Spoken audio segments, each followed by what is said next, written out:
Naquila noite, Helena Almeida preparou o jantar com as próprias mãos. Neo era uma noite qualquer. Fazia exatamente 8 anos que ela havia entrado naquela casa como esposa de Rafael Monteiro. Durante toda a tarde, Helena havia preparado cada de tal como Corinho. Escolheu uma tolha branca, acendeu algumas velas sobre a mesa e preparou o prato preferido do marido, uma receita simples que aprendera como propriamente. Ela também havia colocado sobre a mesa uma pequena caixa azul. Dentro dela havia relógio. Era o presente que comprara para Rafael. Helena olhou para o relógio na parede. Já passava das 10 da noite. Ela respira fundo. Rafael estava atrasado. Mais uma vez. Helena tentou ligar. Chama duas vezes. Na terceira, desligou antes que ele atendesse. Ela não queria parecer desesperada. Afinal, durante 8 anos, havia aprendido a esperar. Esperar quando Rafael chegava tarde. Esperar quando ele dizia que estava ocupado. Esperar quando ele permitia que viajaria com ela e cancelava na última hora. Esperar quando ele dizia que dia teria tempo para a família. Helena havia esperado por tantas coisas que, naquela noite, ainda acreditava que poderia receber ao menos uma pequena recompensa. Abraço, sorriso. Talvez simples. Feliz aniversário de casamento. Enteo ouviu o barulho de carro entrando na garagem. O coração de Helena acelerou. Ela sorriu. Por alguns segundos, voltou a ser a mulher apaixonada de 8 anos atrás. Mas o sorriso desapareceu assim que a porta da sala se abriu. Rafael entrou. E não estava sozinho. Atrás dele vinha uma mulher jovem, elegante, usando vestido preto ajustado ao corpo. Helena a reconheceu imediatamente. Camila Duarte, a diretora comercial da empresa. A mesma mulher que havia começado a aparecer com frequência nas reuniões de Rafael. A mesma mulher que Helena já havia visto em fotografias nas redes sociais da empresa. A mesma mulher sobre quem Rafael sempre dizia. Ela é apenas uma funcionária. Camila colocou a mão sobre a barriga. Helena ficou imóvel. Rafael fechou a porta. Depois olhou para a mesa preparada. Olhou para as velas. Olhou para Helena. E não demonstrou moco alguma. Pelo contrário. Parecia incomodado. Helena tentou manter a calma. Rafael hoje. E ele levantou a mão. Chega. Aquela única palavra fez o coração dela apertar. Rafael tirou envelope do bolso interno do palito e o colocou sobre a mesa. Helena olhou para o envelope. Depois para ele. O que é isso? Rafael puxou uma cadeira e se sentou. Camila permaneceu de pé ao lado dele. Você sabe o que é? Helena abriu o envelope. Era pedido de divórcio. Já estava assinado. Ela levanta os olhos lentamente. Por quê? Rafael soltou uma risada curta. Por quê? Depois de 8 anos. Você ainda pergunta por quê? Helena permaneceu em silêncio. E ele continua. Eu estou cansado, Helena. Cansado dessa vida. Cansado de chegar em casa e encontrar você sempre aqui.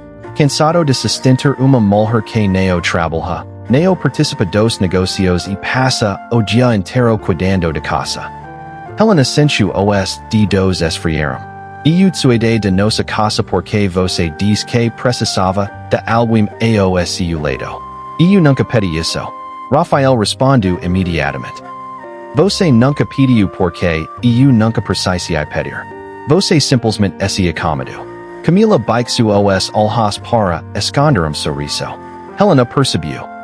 E naquele momento alguma coisa dentro dela começou a morrer. Ela olhou para Rafael. Você está dizendo que todos esses anos eu fui peso para você? Rafael se levantou. Está dizendo que eu não quero mais viver assim. Camila finalmente falou. Helena, não torna isso mais difícil. Helena virou o rosto. Não fail comigo como se você faz parte desta família. Camila colocou a mão sobre a barriga. Talvez eu já saia. O silencio que veo depois foi brutal. Helena alhu para a maudela. Depois para Rafael. Ele não nego. Você está grávida? Camila respondeu. De quatro meses. Helena fechou os olhos por instante.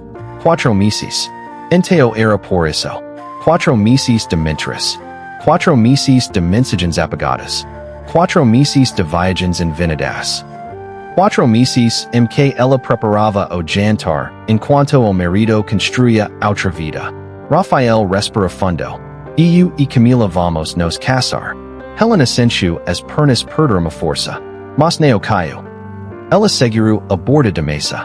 E então ouviu passos no corredor. Dona Lucia apareceu. Amada Rafael. Ela não parecia surpresa. Pelo contrário. Parecia estar esperando aquele momento. Meu filho finalmente toma uma decisão sensata. Helena olhou para ela. A senhora sabia? Dona Lucia deu de ombros. Eu somei dele. É claro que sabia. Helena sentiu uma lágrima escorrer pelo rosto. Durante 8 anos, ela havia chamado aquela mulher de mãe. Havia cuidado dela quando fica doente. Acompanhar consultas. Preparar refeições. Estivera ao lado dela quando Rafael viajava. E agora aquela mulher estava ali para assistir a sua humilhão. Dona Lucia aponta para o documento. Assim, Helena, você já fica tempo demais nesta casa. Helena pergunta quais são vos. Esta casa. Dona Lucia respondeu. A casa do meu filho. Rafael completou. E não penso que vai levar metade de tudo. Você não contribui para construir nada. Helena ficou olhando para os três. Rafael. Camila. Dona Lucia. Então olhou para o jantar que havia preparado. As velas estavam quase apagadas. A comida havia esfriado. E o presente que comprara para o marido continuava dentro de pequena caixa azul. Ela caminhou a mesa. Pegou a caneta. Rafael sorriu. E ele esperava lágrimas. Esperava discussão. Esperava que ela implorasse. Mas Helena apenas assinou. Uma vez. Sem hesitar. Depois colocou a caneta sobre a mesa. Rafael franziu a testa. Isso. Helena ergueu os olhos. Você pediu que eu assinasse. Eu assinei. Ela tirou lentamente o avental que usava. Dobrou. Colocou-o sobre a cadeira. Depois pegou apenas uma pequena bolsa. Rafael fica parado. Você vai mesmo embora? Helena olhou para ele. Foi você quem pediu. Ela caminhou a porta. Antes de sair, parou por alguns segundos. Não olhou para Camila. Não olhou para Dona Lucia. Olhou apenas para Rafael. 8 anos é muito tempo, Rafael. Eu espero que dia você entenda o que acabou de fazer. E ele responde friamente. Eu já sei. Acabei de me libertar. Helena abriu a porta. Saiu. E a porta se fechou atrás dela. Rafael sorriu. Naquele momento, ele acreditava ter acabado de expulsar da própria vida uma mulher inútil. Não sabia que acabara de expulsar a única pessoa que havia sustentado o mundo que ele acreditava ter construído sozinho. Helena caminhou o carro que a esperava na rua. O motorista abriu a porta. Ela entrou. Durante alguns segundos, ficou em silêncio. O motorista olhou pelo retrovisor. Dona Helena, para onde vamos? Ela respira fundo. Para qualquer lugar onde eu possa ficar sozinha. O carro começou a andar pelas ruas iluminadas de São Paulo. Helena olhava pela janela.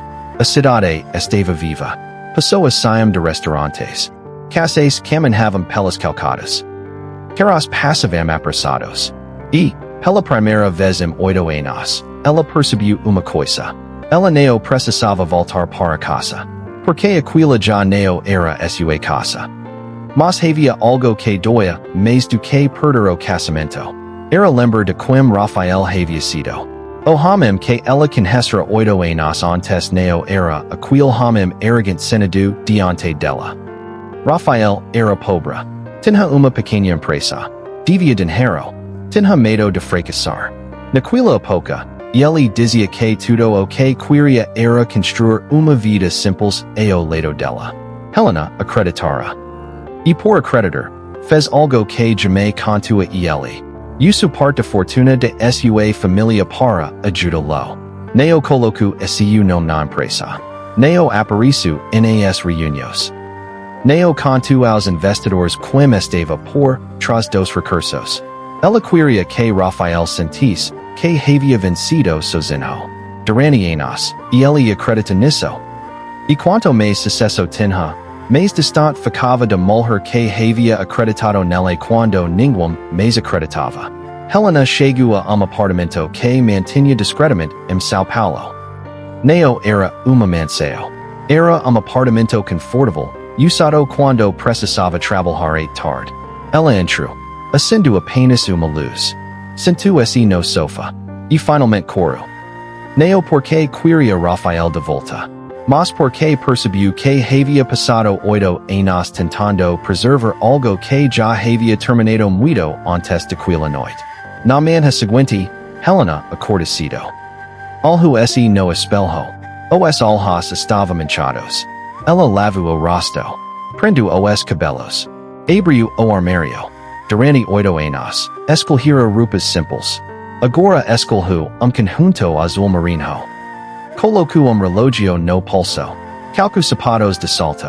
Pegou sua bolsa. Antes de ser, olhou para a pequena caixa azul. O relógio que comprara para Rafael ainda estava ali. Helena segurou a caixa por alguns segundos. Depois a colocou em uma gaveta. Neo porque ainda esperava entregá-la. Mas porque algumas coisas não precisam ser jogadas fora para deixarem de fazer parte de nossa vida. Ela saiu. Naquele dia, Helena Almeida voltaria a ser quem sempre fora. A mulher que Rafael nunca conheceu de verdade. Na Avenida Faria Lima, edifício moderno refletia o sol de manhã. No último andar funcionava assim de dos maiores fundos privados de investimento de São Paulo. Às 8:30 da manhã, uma mulher entrou no segundo. Era Helena. O segurança imediatamente se levantou. Bom dia, presidente. Helena apenas assentiu. Subiu pelo elevador privativo.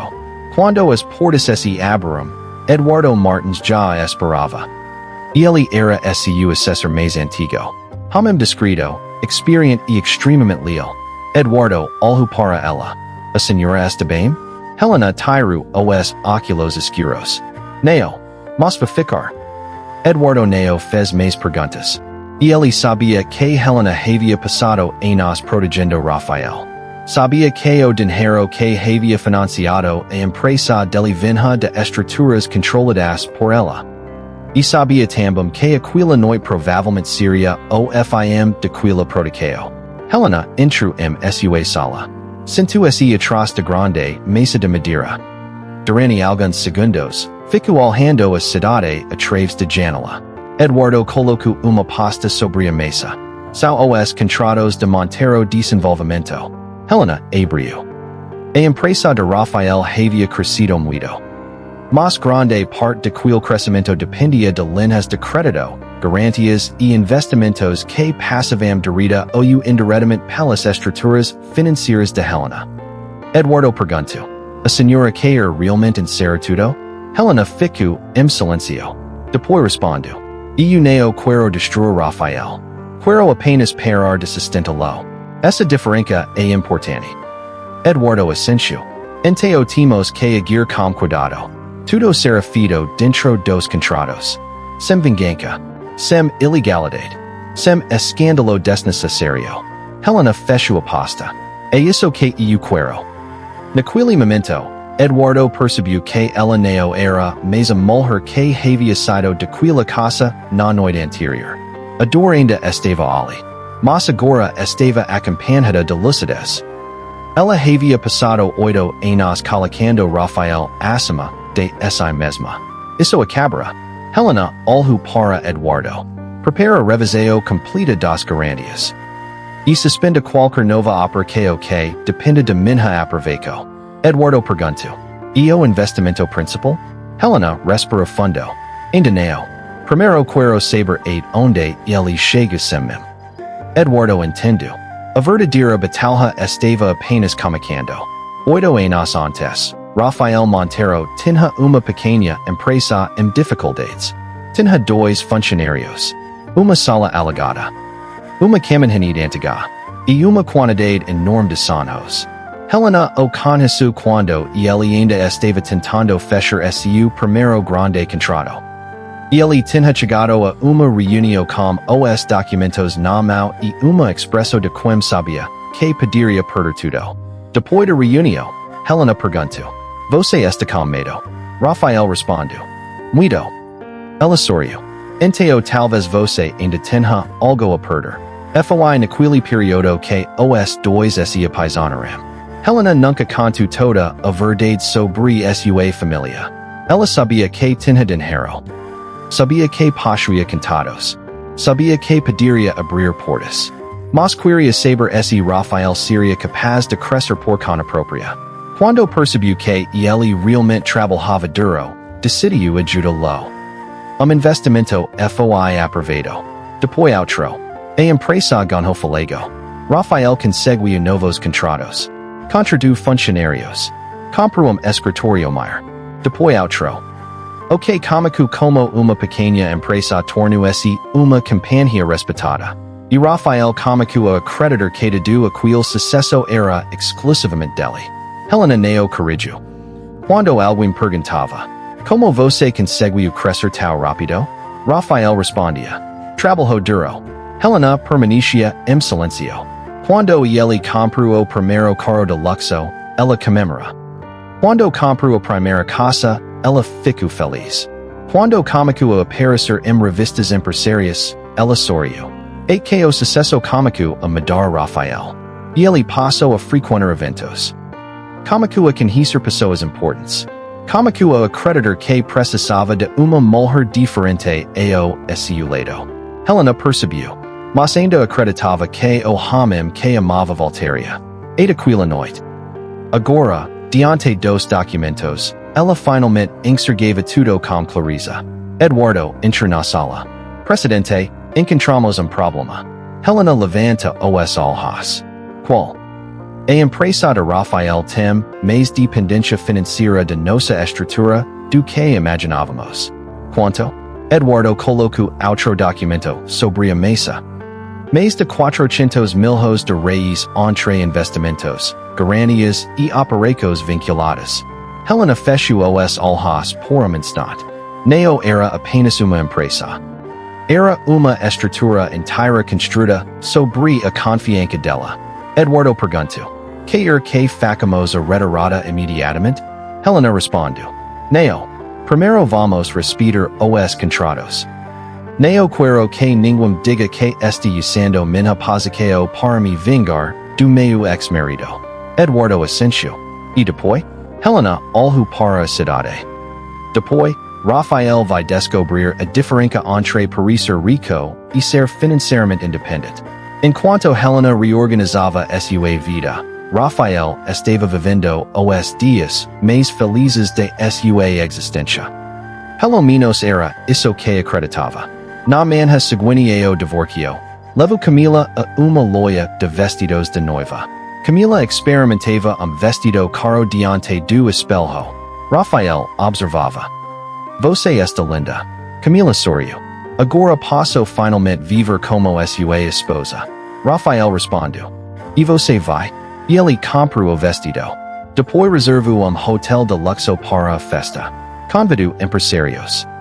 Convidou amigos. Convidou pessoas que mal conhecia. Queria mostrar ao mundo que havia dado passo adiante. Para ele, Helena representava o passado. Camila representava o futuro. Dona Lucia estava ainda mais feliz. Ligava para parentes. Contava que o filho finalmente havia se livrado de mulher que, segundo ela, nunca havia contribuído para nada. Ela dizia: "Agora Rafael terá uma esposa de verdade." Enquanto isso, Helena trabalhava. Ela não publicou nenhuma foto. Não contou a ninguém sobre o divórcio. Não atacou Rafael nas redes sociais. Não falou mal de Camila. Apenas continua. Naquela semana, toma decisões importantes no fundo. Reestrutura investimentos. Revisa contratos. conversa com advogados. E. Acima de tudo, como a reconstruir própria vida. Uma tarde, Eduardo perguntou: a senhora ainda ama Rafael? Helena ficou em silêncio. Depois respondeu: Eu amei o homem que ele era. Não sei como é o homem que ele se tornou. Eduardo não disse nada. Helena continua: Talvez essa seja a parte mais triste. Não é perder alguém. É perceber que você estava amando uma lembrança. Enquanto Helena dizia isso, Rafael estava enviando convites para sua festa. E no convite havia uma frase: novo comico. Ele não sabia que aquela festa também seria o comico da sua queda. Na noite de festa, o hotel estava iluminado. As mesas estavam decoradas. Música ao vivo. Champanhe. Comida sofisticada. Centenas de convidados. Rafael entrou acompanhado de Camila. Ele estava sorrindo. Camila segurava seu braço. Dona Lucia estava sentada na primeira fila. Rafael subiu ao palco. Pegou o microfone. Quero agradecer a todos que vieram celebrar comigo. Alguns convidados aplaudiram. Rafael continua: Hoje comica uma nova fase de minha vida.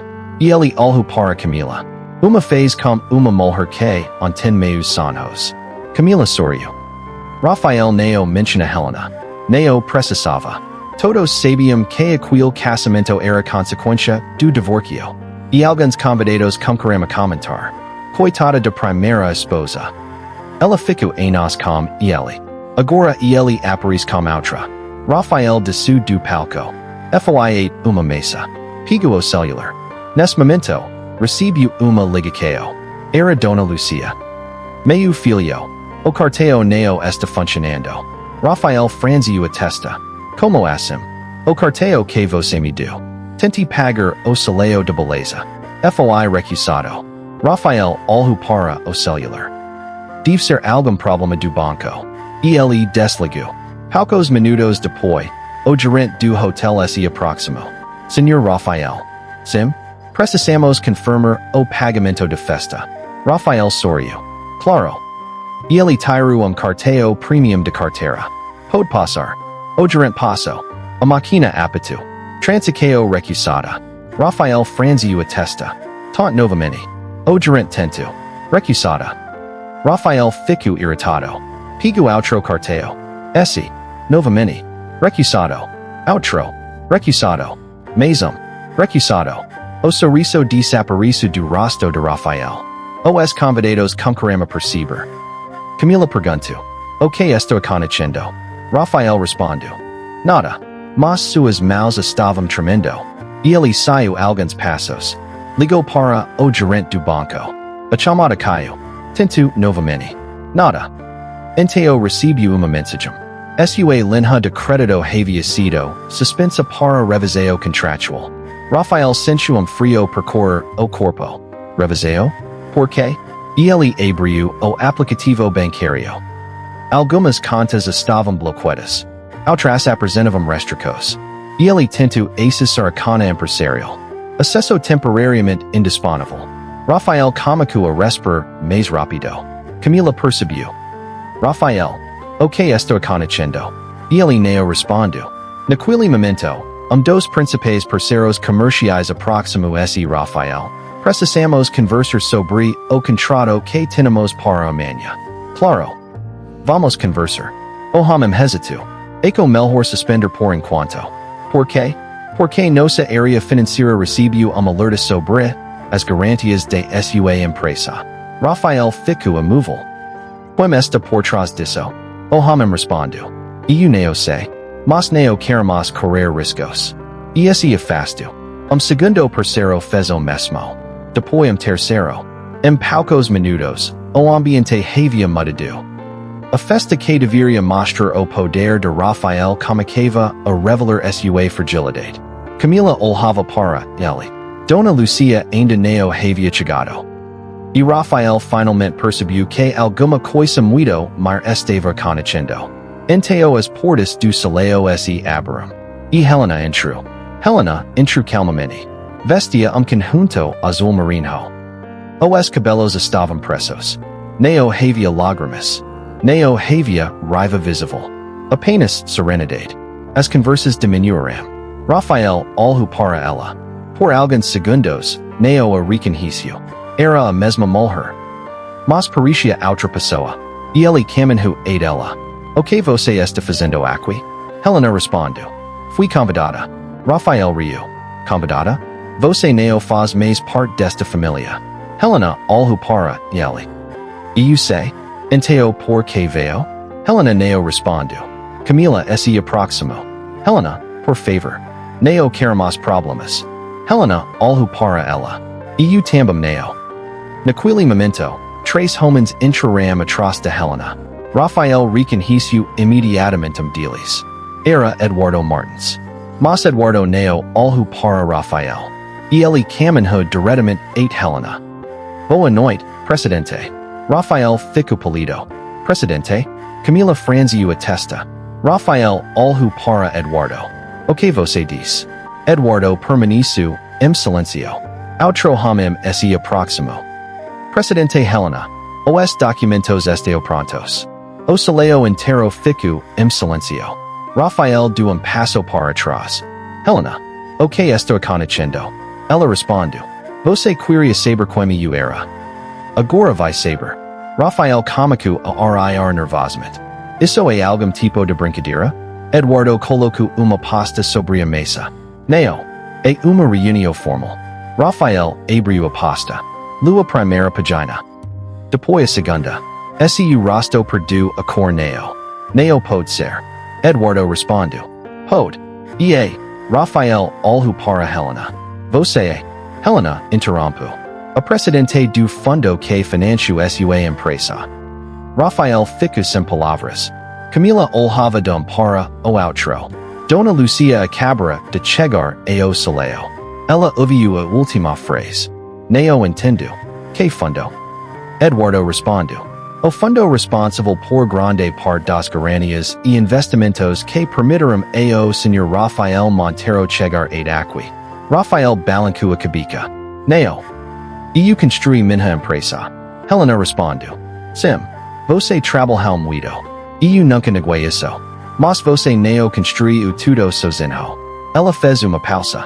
Eu estava atrás de você. Durante 8 anos. Rafael sentiu as pernas enfraqueceram. Por que você nunca me contou? Helena alhu para ele. Porque eu queria que você acreditasse em si mesmo. E ele ficou em silêncio.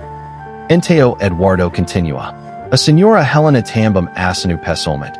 As principais operações que salvaram sua empresa quando ela estava à beira de falência. Rafael perguntou. Quanto? Eduardo respondeu. Centenas de milhões de reais. O salão ficou em silêncio. Helena falou. Eu nunca usei isso contra você. Nunca. Mas você decidiu me chamar de inútil. Rafael baixou os olhos. E naquela noite, pela primeira vez, percebeu que talvez nunca tivesse conhecido a mulher com quem dormira durante 8 anos. Rafael tentou se aproximar. Helena, podemos conversar em particular? Não há nada que precisamos esconder agora. Eu não sabia. Eu juro. Helena respondeu. Esse era o problema. Você nunca quis saber. Rafael passou a mão pelo rosto. Por que você fez tudo isso? Porque eu amava você. A resposta foi simples. E do mais do que qualquer acusação. Camila começou a se afastar. Rafael percebeu. Camila. Ela não respondeu. Rafael olhou novamente para Helena. Você vai destruir minha empresa? Helena respondeu. Não. Eu vou retirar o que é meu e deixar que sua empresa sobreviva com aquilo que realmente consegue sustentar. Rafael ficou assustado. Mas se você retirar tudo, eu vou falar. Helena respondeu. Então talvez sua empresa nunca tenha sido tão forte quanto você dizia. A frase atravessou o salão. Rafael abaixou a cabeça. Eduardo colocou os documentos sobre a mesa. A partir desta noite, as garantias serão encerradas conforme os termos contratuais. Novas operações serão suspensas. Os acionistas serão comunicados. O Conselho vai assumir temporariamente a administração financeira. Rafael levantou a cabeça. Você está me tirando de minha própria empresa? Helena, algo para ele. Neo. Você está descobrindo que nunca teve controle absoluto dela. Rafael ficou em silêncio. Alguns convidados começaram a ser. Outros telefonavam para seus assessors. A festa estava acabada. Mas Helena ainda não havia terminado. Ela colocou outro documento sobre a mesa. Rafael algo. O que é isso? O imóvel onde você mora. Está registrado em meu nome. Dona Lucia em Paladício. Ok. Helena respondeu. Durante 8 anos. Dixi vocês moram ali. Não porque vocês tivessem direito absoluto sobre o imóvel. Mas porque era nossa família. Dona Lucia começou a tremer. Você vai nos expulsar? Helena, algo para ela. Eu não quero que ninguém durma na rua. Vocês terão tempo para organizar a mudança. Mas aquela casa não é mais minha casa. E não será mesa de vocês. Dona Lucia levou a mão ao peito. Rafael, algo para mim. Depois para Helena. E ele finalmente entendeu. Tudo que ele considerava garantido havia desaparecido. Não por causa de uma vingança. Mas porque ele havia destruído a confiança que sustentava tudo. Rafael não conseguia manter a postura. Caminhou a Helena. Por favor. Ela não respondeu. Helena. Eu iria. Ele caiu de joelhos. Algumas pessoas olharam. Rafael não se importou. Eu fui uma idiota. Eu estava cego. Eu pensei que ele começou a correr. Helena, por favor. Não faça isso. Eu posso mudar. Helena permaneceu parada. Você teve 8 anos para mudar. Rafael segurou a mão dela. Eu amo você. Ela retirou a mão. Não. Você amava a mulher que eu era quando você precisava de mim. Hoje você ama o que eu posso tirar de você. Rafael fica destruído. Não é verdade. Se eu não tivesse dinheiro, poder eu influência, você ainda estaria aqui? Ele não respondeu. Helena continua. Você me chama de inútil. Diz que eu não fazia nada. Diz que eu gastava esse dinheiro. E depois me expulsa de casa. Rafael carava. Eu estava irado. Helena respira fundo. Sim. Você estava. Mas eu também iria. Rafael levanta os olhos. Como? Eu passei anos acreditando que amar alguém significava dar tudo sem perguntar se aquela pessoa merecia. Ela fez uma pausa. Hoje eu sei que amor sem respeito vira sofrimento. Rafael bate sua cabeça. Helena deu passo para trás. Eu não quero vingança, Rafael. Quero paz. E, para mim, paz significa não voltar para você. Ele tentou segurar-la por favor. Ela se afastou. 8 anos acabaram ontem.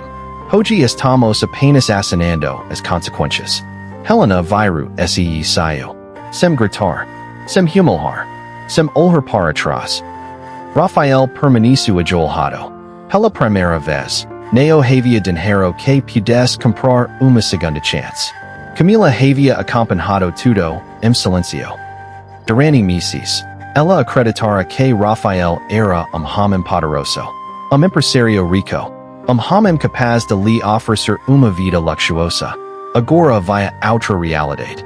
Rafael estava cercado de documentos. A empresa estava sob revisão. As linhas de crédito estavam suspensas. Os parceiros estavam se afastando.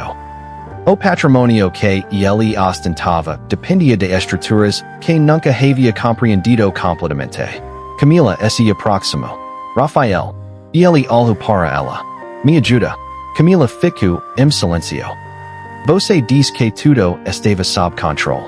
Eu pensei que estava. Ela olhou para os documentos. Então agora você não tem nada? Rafael respondeu. Eu ainda tenho a empresa. Camila soltou uma risada amarga. Não. Você tem a empresa. Agora você tem dívidas. Rafael ficou em silêncio. Camila tirou o anel que ele havia lhe dado. Colocou sobre a mesa. Eu não me casei como homem pobre. Rafael olhou para ela. Camila. Eu não vou viver assim. Ela virou as costas. Rafael tentou seguir-la mas ela já estava indo embora. Naquila noite, Rafael Pediu, mais do que dinheiro. Pediu a mulher que acreditava amar. Mas talvez nunca tivesse amado Rafael. Talvez tivesse amado o personagem que ele havia criado. Dona Lucia também comigo a cor. Meu filho. O que vamos fazer? Rafael olhou para mim. Pela primeira vez, não tinha resposta. A mulher que ele chamara de inútil havia sido a pessoa que mais havia feito por ele. E agora ela não estava mais ali. Os meses seguintes foram difíceis. A empresa passou por uma reestruturação. Alguns negócios foram vendidos. Outros foram encerrados. Rafael perdeu a posição de diretor executivo. Precisou vender carros. Depois vendeu propriedades. A vida luxuosa terminou. Dona Lucia precisa deixar a grande casa. Rafael foi morar em apartamento muito menor. Mas o pai não era o espaço. Era o silêncio. Antes, esse telefone não parava. Empresários, investidores, funcionários, amigos, todos queriam alguma coisa. Depois de queda, quase ninguém ligava. Uma tarde, Rafael estava sentado em uma cafeteria simples quando viu uma reportagem na televisão. Helena estava sendo entrevistada.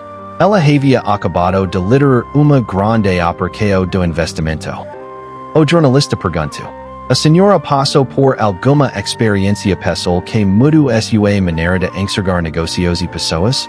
Helena sorriu discretamente. Todos nós passamos por experiências que nos ensinam. O jornalista insistiu. E o que a senhora aprendeu? Helena pensou por alguns segundos. Aprendi que não devemos confundir amor com abandono de nós mesmos. Rafael ficou imóvel. Ela continua. Você pode apoiar alguém. Pode caminhar ao lado de alguém. Pode oferecer oportunidades. Mas nunca deve desaparecer para que outra pessoa se sinta grande. Rafael desligou a televisão. Ficou olhando para a mesa. Pela primeira vez, lembrou-se do jantar daquela noite. Das velas. Da comida. Do relógio. Da mulher parada diante dele. Ele havia visto apenas uma dona de casa. Não havia enxergado Helena. E talvez esse tivesse sido seu maior erro. Ele havia passado 8 anos tentando provar ao mundo que era grande homem. Mas não conseguira reconhecer o valor da mulher que acreditara nele quando ele ainda não tinha nada. Ano depois, Helena estava em seu escritório. São Paulo brilhava através das janelas. Eduardo entrou. Presidente, temos a reunião em 10 minutos. Helena assentiu. Antes de sair, Eduardo perguntou: a senhora está feliz? Helena sorriu. Estou em paz. É diferente. Eduardo sorriu. Muito diferente. Helena voltou aos olhos para a cidade. Durante muito tempo, acredita que precisava escolher entre amar alguém e cuidar de si mesma. Hoje sabia que isso era mentira. Uma mulher pode amar. Pode construir uma família. Pode abrir mão de algumas coisas. Pode apoiar o marido. Mas nunca deve ser humilhada para manter uma relação de pé. Porque uma casa pode ser grande. Uma conta bancária pode estar caia. Casamento pode durar muitos anos. Mas, quando não existe respeito, tudo isso pode desmoronar em uma única noite. Helena não saiu daquela história como uma mulher vingativa. Saiu como uma mulher que finalmente havia aprendido a se enxergar. Rafael perdeu dinheiro, perdeu poder, perdeu prestígio, perdeu a empresa que acreditava ser exclusivamente sua. Mas sua maior perda não foi nenhuma dessas. Foi Helena. A mulher que estava ao lado dele quando ele não tinha dinheiro. A mulher que acredita nele quando ele tinha medo de fracassar. A mulher que decide viver na sombra para que ele pudesse brilhar.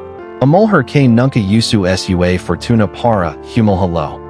A mulher que poderia ter destruído sua vida de muitas maneiras, mas escolheu apenas retirar aquilo que legalmente lhe pertencia. E talvez essa seja a parte mais dolorosa da história. Rafael descobriu tarde demais que o valor de uma pessoa não está naquilo que ela mostra. Algumas pessoas querem sua riqueza em silencio. Algumas pessoas trabalham sem receber aplausos. Algumas pessoas amam sem fazer propaganda. E algumas mulheres passam anos cuidando de uma família enquanto o mundo acredita que elas não fazem nada. Mas cuidado. Porque silencio não significa fraqueza. Paciência não significa incapacidade. E humildade não significa falta de poder. Helena não precisa gritar para provar quem era. Ela apenas parou de sustentar aquilo que a destruía. E quando isso aconteceu, tudo aquilo que parecia salido cômico a desmoronar sozinho. Talvez essa seja a verdadeira lição. Nunca humilhe alguém apenas porque você não consegue enxergar o que existe por trás daquela pessoa. Nunca trate dedicação de alguém como obrigação. Nunca confunda gentileza com fraqueza. E, principalmente, nunca aspire perder alguém para finalmente reconhecer seu valor. Porque algumas portas podem ser fechadas em silencio. Mas, quando se fecham definitivamente, nenhum impedido de perder consegue abri-las novamente. Helena fechou aquela porta. Não porque deixa de ter coração, mas porque finalmente entende que também precisava cuidar dele. E enquanto Rafael continuava olhando para o passado, Helena caminhava para o futuro. Sem odio, sem medo, sem precisar provar nada. Apenas em paz. Porque, no fim, ela não perdeu 8 anos. Ela ganhou uma vida inteira que ainda estava esperando por ela. E Rafael? E ele passou o resto dos dias tentando entender como uma mulher que ele chamara de inútil havia sido, durante todos aqueles anos, a pessoa mais valiosa de sua vida. Essa foi a verdade que ele descobriu tarde demais. E algumas verdades, quando chegam tarde, não servem para salvar casamento. Servem apenas para ensinar uma lição. Se você ama alguém, respeite. Se alguém está ao seu lado, valorize. Se alguém acredita em você, não transforme essa confiança em arrogância. Porque dinheiro pode voltar. Uma empresa pode ser reconstruída. Patrimônio pode ser recuperado. Mas a confiança de alguém que você destruiu por escolha própria talvez nunca volte. Helena entendeu isso. Rafael também. So que Helena aprendeu enquanto ainda havia tempo para reconstruir a própria vida. Rafael aprendeu quando já não tinha mais a mulher que queria reconstruir o seu lado. E talvez essa seja a diferença entre os dois. Ela escolheu seguir em frente. E ele escolheu olhar para trás. No final, cada recebeu exatamente aquilo que decidiu construir. E a vida, silenciosamente, fez o resto. Se esta história tocou seu coração, pense por alguns segundos na seguinte pergunta. Quantas pessoas nós só aprendemos a valorizar depois que elas deixam de estar ao nosso lado? Talvez alguém esteja fazendo por você hoje aquilo que Helena fez por Rafael durante 8 anos. Talvez essa pessoa não peca reconhecimento. Talvez não reclame. Talvez apenas continue ali. Não aspire por lá para perceber seu valor. Porque algumas pessoas não estão fazendo barulho. Elas simplesmente fecham a porta. E quando você percebe que elas foram embora, já é tarde demais. Esta foi a história de Helena. Uma mulher que passou anos acreditando que precisava esconder sua força para preservar o homem que amava. E descobrir que não precisava diminuir sua própria luz para que ninguém se sentisse mais. Ela não precisou destruir Rafael. Apenas deixou de sustentá-lo. E quando uma pessoa deixa de carregar nas costas aquilo que sempre carrega sozinha, todos percebem o peso que ela suportava. Helena finalmente respirou. Olhou para frente. E continua caminhando. Dessa vez, não atrás de ninguém. Mas ao lado de si mesma.